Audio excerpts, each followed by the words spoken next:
संजय राऊतांनी टिप्पणी केली की रामदास कदमांना खरं विधान परिषद द्यायला कोकणातून विरोध होता, शिवसेनेतून विरोध होता, पण उद्धवजींनी त्यांना परिषद दिली तरी सुद्धा ते आता अशा पद्धतीचे आरोप करतात। खरं तर पगारी नेते संजय राऊत यांना विधान परिषद काय राज्यसभा द्यायला लोकांचा विरोध होता। मी पत्रकार होतो, मला माहित आहे की त्यावेळेला पगारी नेते संजय राऊत यांना खासदारकीची उमेदवारी देऊ नये यासाठी तत्कालीन शिवसेनेतल्या अनेक लोकांनी विरोध केला होता की संजय राऊत आपला माणूस नाही आहे, संजय राऊत हा सिल्वर ओकचा गुलाम आहेत, पगारी नेते संजय राऊत हे काँग्रेसचे गुलाम आहेत अशी माहिती शिवसेनेच्या नेत्यांना होती। त्यामुळं पगारी नेते संजय राऊत यांना खासदारकी देऊ नये यासाठी अनेकांनी प्रयत्न केले, अनेकांनी संजय राऊत यांना विरोध केला, तरी देखील तो विरोध डावलून पगारी नेत्यांना खासदारकी देण्याचं काम उद्धवजी ठाकरे यांनी केलेलं आहे। त्यामुळं यांनी रामदास कदम असतील किंवा नीलमताई गोरे असतील यांच्याबद्दल पगारी नोकरदारांनी आणि पगारी नेत्यांनी तर बोलूच नाही।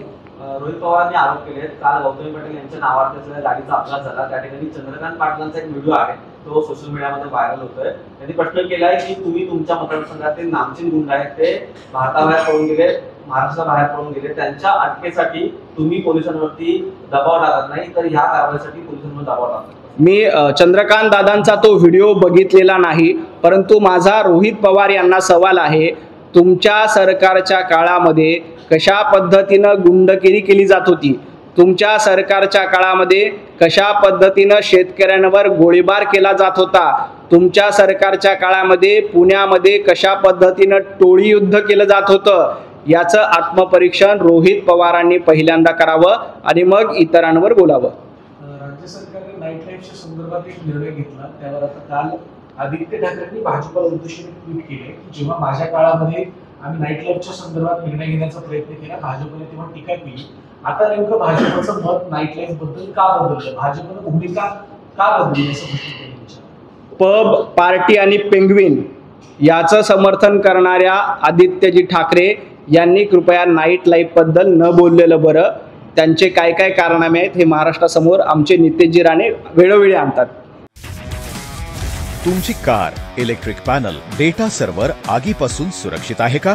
नाही? मग आजच बसवा F protect temperature activated fire suppression device. यामध्ये आहे eco friendly non toxic pressurised liquid जे आग लागल्यास क्षणार्धात ॲक्टिवेट होऊन आगीवरती मिळवते नियंत्रण। बसवण्यास अतिशय सोपे आणि सुटसुटीत टेकालिपचे एक दर्जेदार उत्पादन एफ प्रोटेक्ट।